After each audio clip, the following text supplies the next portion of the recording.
warahmatullahi wabarakatuh. Segala puji hanya milik Allahu Rabbi, segala zat yang maha ghafur, zat yang maha syukur, yang telah memberikan beribu-ribu nikmat yang tidak terukur, nikmat iman, nikmat Islam, nikmat sampai nikmat sehat walafiat, sehingga kita bisa berkumpul di tempat yang insya Allah diberkahi Allah SWT. Seandainya lautan yang ada di muka bumi ini Allah jadikan sebagai tinta, lalu pepohonan Allah jadikan pena, dan dedaunan Allah jadikan kertas, niscaya ia tidak akan cukup untuk menuliskan nikmat-nikmat yang Allah berikan kepada kita. Salawat serta salam semoga tercurah limpahkan kepada Nabi akhirul zaman, seorang Nabi yang lahir saja membuat goncang alam semesta, membuat heboh para malaikat Allah SWT, yang kalau bukan karenanya tidak akan Allah ciptakan alam semesta ini. Siapakah dia? Tidak lain dan tidak bukan, yaitu Nabi Muhammad SAW. Semoga keluarganya, sahabatnya, dan kita selaku umatnya yang mengikuti sunnah-sunnahnya mendapatkan syafaatnya. Perkenalkan, nama saya Muhammad Rizky Al-Ghifari dari program studi ilmu komunikasi Universitas Ahmad Dahlan Yogyakarta. Di sini saya akan berdakwah sebagai tugas akhir semester pendek mata kuliah ilmu dakwah kelas O, dengan tema pentingnya tolong menolong sesama tetangga dan manusia atau ta'awun. Saya pertama kali berdakwah, jadi mohon maaf jika ada salah kata. Sebelum masuk ke intinya, izinkan saya bertanya kepada penonton. Di sini siapa yang punya tetangga judes, angkuh, dan lain-lain? Coba tulis di kolom komentar beserta sifat yang dimiliki tetangga tersebut. Kata ta'awun berasal dari bahasa Arab yang berarti saling menolong dan saling membantu. Menurut istilah, ta'awun adalah sikap atau perilaku membantu orang lain. Manusia yang biasa disebut sebagai makhluk sosial, yang berarti bahwa manusia tidak dapat hidup sendiri untuk memenuhi kebutuhan hidupnya dan pasti akan membutuhkan bantuan orang lain. Oleh karena itulah tercipta peran sikap tolong menolong yang diperlukan untuk membantu meringankan kesulitan beban manusia satu dengan yang lainnya. Pada hakikatnya manusia adalah makhluk yang lemah sehingga membutuhkan uluran bantuan dari orang lain. Dalam rangka memenuhi kebutuhan hidupnya, manusia perlu bantuan dari orang lain dengan saling menolong. Maka sangat tidak pantas jika seseorang memiliki sifat merendahkan orang lain atau sombong karena merasa dirinya sendirilah yang paling hebat atau mulia. Ada beberapa Al-Quran yang menjelaskan tentang tolong menolong.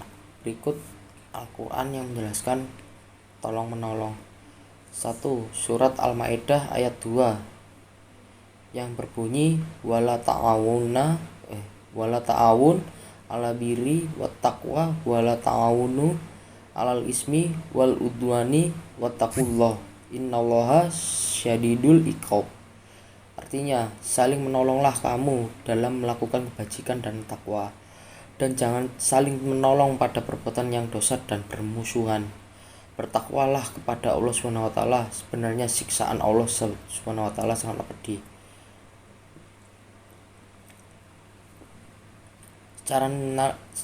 Secara nalar jelas sekali bahwa manusia adalah makhluk sosial yang pasti membutuhkan orang lain dalam memenuhi kebutuhan hidupnya.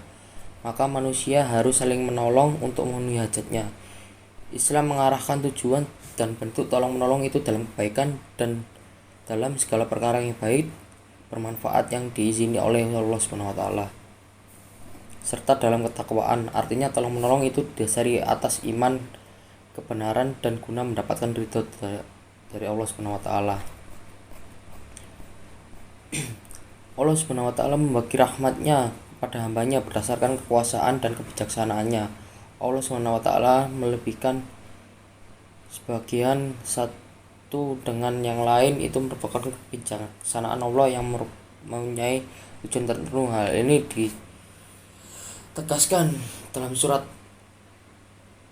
Az-Zukhruf ayat 32 yang memiliki arti, apakah mereka yang membagi-bagi rahmat Tuhanmu Kami telah menentukan antara mereka penghidupan mereka dalam kehidupan dunia, dan kami telah meninggikan sebahagiaan mereka atas bagian yang lain beberapa derajat, agar sebagian mereka dapat mempergunakan sebagian yang lain. Dan rahmat Tuhanmu lebih baik daripada apa yang mereka kumpulkan. Dapat secara jelas dari ayat tersebut secara jelas dapat dipahami bahwa Allah SWT memberikan karunia yang berbeda untuk bentuk dan tingkatannya untuk bertujuan agar manusia dapat saling memanfaatkan dalam bentuk kerjasama.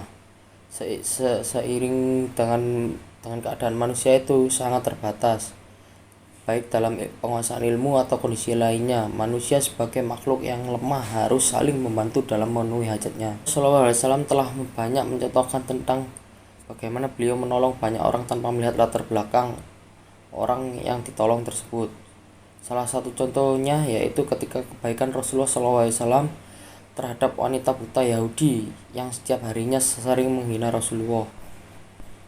Jika terhadap orang-orang non-muslim kita tetap diperintahkan untuk berbuat baik dan tolong-menolong, tentu saja dengan saudara sesama muslim sendiri harus dapat lebih ditekankan lagi. Demikianlah pembahasan mengenai ayat Al-Quran dan hadis beserta contoh sikap tentang tolong-menolong. Semoga dengan mengetahui dan membacanya bisa menumbuhkan sifat tolong-menolong kita kepada siapapun. Amin.